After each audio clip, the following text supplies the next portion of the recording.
How to manage app permission to properly secure your privacy on Android. Hey guys, in today's video, I'll be taking you through guys a step-by-step guide on how you can properly manage your permissions on Android.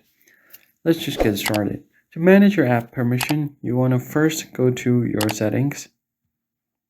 From your settings menu, you just need to scroll down and find the option for security and privacy. Just go ahead and tap on it.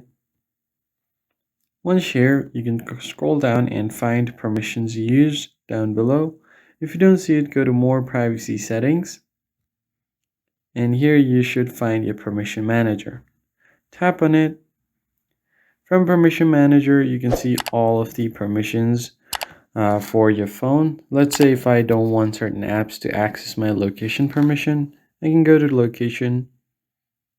And from here, here are a list of apps that's allowed all the time, then allowed while in use, and then you have not allowed.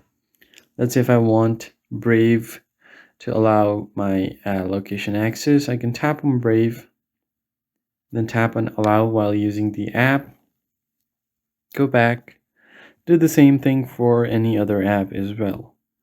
So that's basically it, guys. This is where you manage all of your permissions on your Android device. I hope this tutorial was helpful. Hit the like button below and subscribe. I'll see you guys in the next one.